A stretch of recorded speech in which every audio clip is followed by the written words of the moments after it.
bienvenida. Sé que están en sus casas, sé que están en sus labores. Saludo a los caballeros que están trabajando aquí en la casa de enfrente, a la vecina aquí enfrente, Dios le bendiga, y a todos los caballeros y damas que puedan escuchar en esta linda tarde que Dios nos ha concedido para escuchar su grandiosa palabra. Les voy a leer allí desde sus labores para que ustedes puedan escuchar Hebreos capítulo 11. Hebreos capítulo 11 habla de la fe, y el mensaje que en el nombre de Jesús les vengo a presentar se titula o se llama Una fe que salva. Se lo repito, una fe que salva. Y me voy a permitir leer la palabra de Dios que dice así: es pues la fe, la certeza de lo que se espera, la convicción de lo que no se ve, porque por ella alcanzaron buen testimonio los antiguos. Por la fe entendemos haber sido constituido el universo por la palabra de Dios, de modo que lo que se ve fue hecho de lo que no se veía. Y dice el versículo 6: pero sin fe es imposible agradar a Dios, porque es necesario que el que se acerca a Dios crea que le hay y que es galardonador de los que le buscan. Gloria al Señor Jesucristo. Entonces, este pasaje nos está hablando de un tema que durante todas nuestras vidas hemos escuchado, que es la fe, y nos define qué significa esa palabra. Y esa palabra fe, que es tan pequeña porque tiene solamente 2 letras, tiene un significado inmensamente grande. Y esa fe se define como la convicción de aquello que no vemos, pero que esperamos que sea de esa manera. Y en esta tarde yo les voy a hablar no de cualquier fe, sino de una fe que salva. ¿Y quiénes son los que tienen fe? Los seres humanos, ¿cierto? Los que entendemos, los que razonamos, los que conocemos. La fe la tenemos los seres humanos. Pero muchas veces esa fe que nosotros tenemos o ese creer en está direccionado muchas veces incluso a nuestras propias capacidades. A veces creemos que lo que logramos, lo que obtenemos, o el hecho de tener un trabajo, de tener una bendición, ha sido por nuestras propias capacidades, por mis fuerzas, por mi inteligencia, por lo que yo conozco, o quizá por mis posesiones. Todos en algún momento de nuestras vidas hemos depositado esa fe en nosotros mismos e incluso en ocasiones en otras personas. Y lastimosamente, ¿qué ha pasado en esas circunstancias que hemos depositado nuestra fe en una cosa o en una persona o en nosotros mismos? Que hemos salido o hemos terminado defraudados.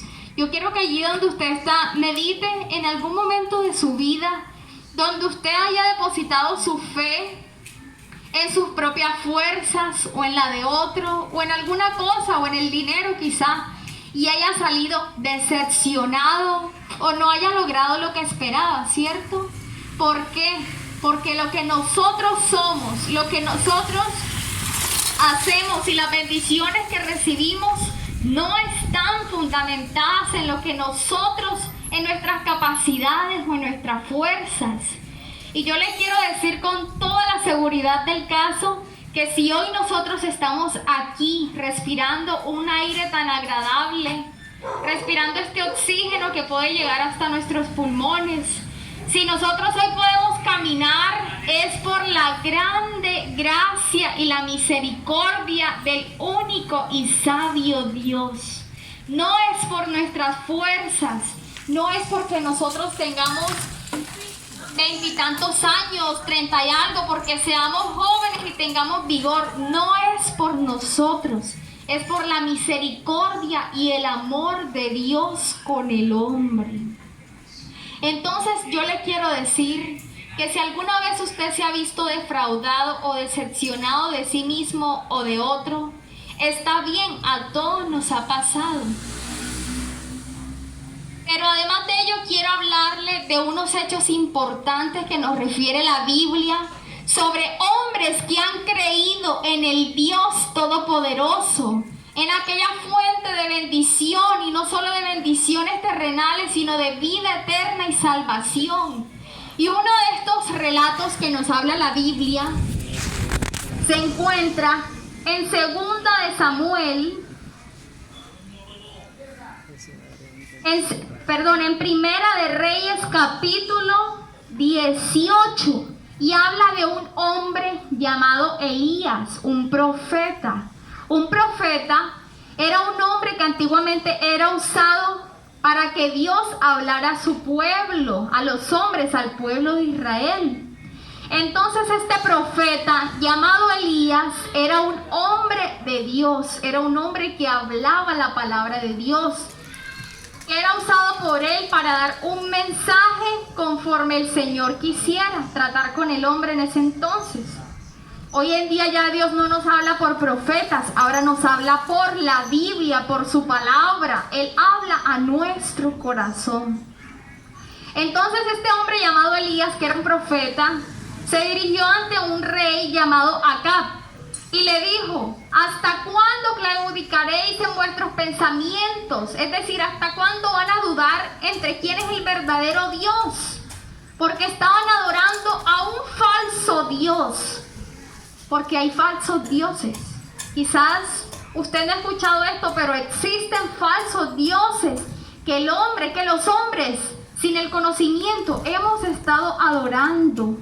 Hemos estado dándole gloria y honra, pero que no lo merecen, porque hay un solo Dios y Señor de todas las cosas, y este es Jesucristo. Entonces este profeta Elías le dijo: llama, reúne a toda la congregación de Israel, a todo el pueblo de Israel, y llama a tus 450 profetas de Baal. El dios que estaban adorando en ese momento se llamaba Baal. Era una figura hecha de manos de hombres. Imagínese usted una estatua y estos hombres se postraban y rendían sacrificios a esa figura. Y este hombre enviado por Dios le dijo al rey que reuniera a todos esos 450 profetas de Baal que hablaban en nombre de ese Dios falso que ellos tenían. Y una cosa que desagrada, una de las muchas cosas que desagrada rotundamente a Dios, y es que le demos la gloria a quien no la merece. Y esto enfadó mucho a Dios, porque Él le mandaba a su pueblo de Israel que no se relacionaran con otros pueblos que adoraran o tuvieran costumbres paganas. Y este Dios que ellos adoraban era un Dios de un pueblo, de una gente llamada los cananeos, de la tierra de Canaán. Entonces, cuando se reunió todo este pueblo en el monte, en un monte llamado Carmelo, se reunió el único, uno solo profeta de Dios y los 450. Era una disputa entre uno solo contra 400, pareciera verdad, pero realmente era una victoria que Dios iba a darle a Elías en ese momento. Entonces Elías le dice a los que estaban allí presentes: busquen 2 bueyes. Y esos 2 bueyes, eran 2 animales, son parecidos a los toros, son toros no castrados, castrados, sí, si mal no estoy. Entonces buscaron esos 2 bueyes para que fueran ofrecidos en holocausto, es decir, para que se sacrificaran, se quemaran allí. Y dijo: busquen leña para ustedes, 450, busquen leña para mí, que soy uno solo. Y el primero, el que le pida a su Dios que haga descender fuego, y el que haga descender fuego, ese es Dios. En ese váyanse en pos de ese. Es decir, aquí se va a saber quién es Dios, si el Baal o si el Dios Todopoderoso a quien yo predico, diría Elías. Y entonces los 450, él les dijo: adelante, pasen ustedes primero. Y los 450 Baales colocaron la madera, colocaron allí el holocausto y durante horas estuvieron pidiéndole a Baal que hiciera descender fuego para que se consumiera el holocausto.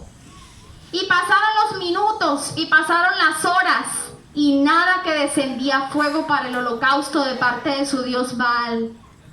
Y ellos estaban tan desesperados que empezaron a brincar, a saltar. Baal, al descender fuego. ¿Y sabe qué hacía Elías, el profeta de Dios? Se burlaba y les decía: ¡ja! ¿Dónde está tú? ¿Dónde está tu Dios? De pronto está durmiendo. Grítale más duro: ¡Baal! Y el Baal no respondía. Y estos hombres estaban tan desesperados que empezaron a cortarse sus brazos y a chorrear sangre según la costumbre de su pueblo, de ellos mismos. Y el Baal, pasaron las horas, pasó el mediodía y ya nunca le respondió su dios Baal. Y entonces venía Elías, llegó el turno de Elías, el profeta del Dios Altísimo, el hombre que hablaba la palabra de Dios. Y dijo al Señor, pero antes de eso dijo: échenle agua a esta leña. Una leña mojada no prende, ¿cierto? Le echaron agua. Vuélvanle a echar agua otra vez a la leña, al holocausto. Le volvieron a echar agua. No, échenle una vez más. Tres veces le echaron agua a la leña y colocaron el holocausto, como quien dice. Yo me imagino que de pronto esos profetas de Baal dirían: ya esa leña no se prende, no la prende nadie. Una leña mojada, llena de agua. 3 veces le han echado un poco de agua, el agua corría. Pero es que nuestro Dios es tan poderoso que donde parece que ya no se puede hacer nada, Él tiene todo el poder para obrar en su vida, en mi vida y en la vida de todo aquel que cree en este Dios poderoso y grande. ¿Y sabe cuál fue la respuesta de este Dios tan maravilloso que nosotros predicamos en esta tarde? Dios hizo descender fuego y consumió el holocausto, y consumió el buey, y consumió la madera, y todo eso se secó. Este es nuestro Dios, el único que tuvo poder para responder en esa disputa, por decirlo de alguna manera. Fue el Dios altísimo, grande, que nosotros predicamos, que Elías predicaba. Aquel Dios en el cual creyó Moisés, Abraham, Isaac, Jacob, es el mismo Dios de hoy, que vive y reina por los siglos de los siglos. Entonces, yo le invito a que usted busque a ese Dios grande, porque ese Dios, se lo aseguro en el nombre de Jesús, que este Dios que nosotros predicamos sí responde. Este Dios no se hace esperar horas, días, años, meses, sino que conforme su voluntad y el ruego suyo, Él responde a su petición, a su clamor. ¿Usted quiere conocer quién es este Dios que tiene tanto poder? No tiene que buscarlo colgado en un madero, porque este Dios resucitó al tercer día luego de haber muerto por sus pecados y por mis pecados. Entonces no queda más, usted no tiene dónde buscar. En este mismo instante Él está con usted. ¿Sabe por qué? Porque Dios no se reduce a un solo lugar, sino que Él lo llena todo lo que usted ve, y lo que no ve también lo llena. Además, quiero contarles de una mujer, para continuar con este hermoso tema de la fe que salva. El Señor Jesucristo, caminando con sus discípulos y apóstoles, iba por un lugar y de repente había tanta gente que le apretaba y le empujaba, pero Él sintió que en el borde de su manto, porque ellos usaban vestiduras largas, y que en el borde de su manto era tocado, y se detuvo. Momento aquí. ¿Quién me ha tocado? Y los apóstoles le decían: Señor, ¿cómo preguntas quién te ha tocado si hay tanta gente empujándote? Y dijo: espérense ahí, es que yo he sentido que de mí ha salido poder. Yo conozco que de mí ha salido poder. ¿Sabe por qué Él dijo eso? Porque Jesucristo es Dios y Él tiene todo poder y autoridad. ¿Y sabe quién era esa mujer que lo tocaba? Era una mujer que tenía 12 años con un flujo de sangre, que había gastado todo su dinero, todo lo que tenía lo gastó en médicos, en este médico, en el otro, aquí, allá, pero ninguno pudo solucionar aquel problema de esa mujer. Pero ese día se encontró con el Salvador. Gloria al nombre de Jesús. Ahí donde está yo le invito a decir gloria al nombre de Jesús. Entonces esta mujer, asustada, temblando, porque estaba muy asustada porque quizá no sabía qué le iba a decir el Señor. Y ella tímidamente le dijo, Señor, yo fui. ¿Y sabe qué le dijo el Señor Jesucristo? Mujer, tu fe te ha salvado. ¿Por qué le dijo esto? Porque esta mujer pensaba, porque esta mujer sabía quién era el Señor Jesucristo. Y ella decía en su mente, en su corazón, si tan solo tocare, si solamente pudiera tocar el borde de su manto, seré sana. Y esta mujer no solamente fue sana, sino que fue salva. Se sanó y se salvó. Dios no solamente quiere sanarte. Dios no solamente te quiere dar trabajo. No solamente te quiere dar una familia.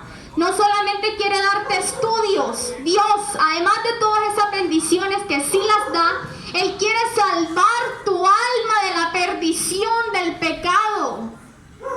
Quizá usted lo ha escuchado, quizá usted se ha reído, quizá usted no lo ha creído, pero en el nombre de Jesucristo yo se lo digo, porque así lo dice su palabra. Dios no solo quiere sanarte, Dios quiere salvar tu alma también. Pero esta salvación no solo depende del Señor. ¿Sabe por qué? Porque para recibir esta salvación tan grande y tan maravillosa, usted debe creer en el que sana y salva. Y ese es Jesucristo, que es el mismo Dios que vino en carne para darse a conocer. Entonces, esto es tan sencillo. La gente cree que esto es complicado. Esto no es complicado. Esto es hermoso. Entregarle la vida a Cristo es lo más hermoso, lo más grande que le puede pasar a un hombre en esta vida. Y eso solamente usted lo puede descubrir entregándole su vida a Cristo y dándose cuenta que esto es verdad, que esto no es un cuento que los evangélicos se han inventado. Esto es la palabra fiel y verdadera del Todopoderoso. Y Cristo ama a todo hombre. Cristo, el Señor Jesús, hace que el sol salga en las mañanas para todos. ¿O alguna vez usted ha escuchado que el sol salió para alguien, el vecino suyo, y para usted no salió? No, para todos salió. Dice que el sol sale para buenos y malos, que la lluvia cae sobre todos nosotros. Entonces, además de todo eso, el Señor Jesucristo está con los brazos abiertos, querido vecino, amigo y cualquiera que pueda escuchar. No cierres tu corazón en la palabra de Dios, porque Dios es tan maravilloso que si hoy estás viviendo es porque hoy te está dando una oportunidad más de entregarle su vida. ¿Y qué tengo que hacer para entregarle mi vida a Cristo y salvarme? Esto no es decir unas palabras mágicas, ni hacer algo extraordinario, ni muy difícil, ni pagar una millón. No tienes que hacer más nada que decir, Señor Jesucristo, yo quiero ser salva, te entrego mi vida. O lo que a usted le nazca, pero decírselo, quiero salvarme, Dios, háblame, ayúdame. Siento que no puedo, ayúdame porque tú todo lo puedes. Es así de sencillo, entrégale tu vida a Cristo. Por eso es que el evangelio se sigue predicando, porque va a haber el día en que ya no habrá quien predique el evangelio. Porque Dios está preparando un pueblo para llevárselo consigo, y tú puedes ser parte de ese pueblo. Tú, hombre, mujer, niño y cualquiera que pueda escuchar, tú puedes ser parte de ese pueblo para Dios, de esa iglesia que no es un lugar físico. Son hombres hombres y mujeres que han entregado su vida a Cristo, y tú puedes ser parte de ese pueblo para Dios, para esa vida eterna que Él ha preparado para todos los que creen en su nombre. Y ya para finalizar, les digo un versículo que lo dice la palabra de Dios. Cree en el Señor Jesucristo y serás salvo tú y tu casa. Estas cosas pasan, todo lo que estamos viviendo pasan.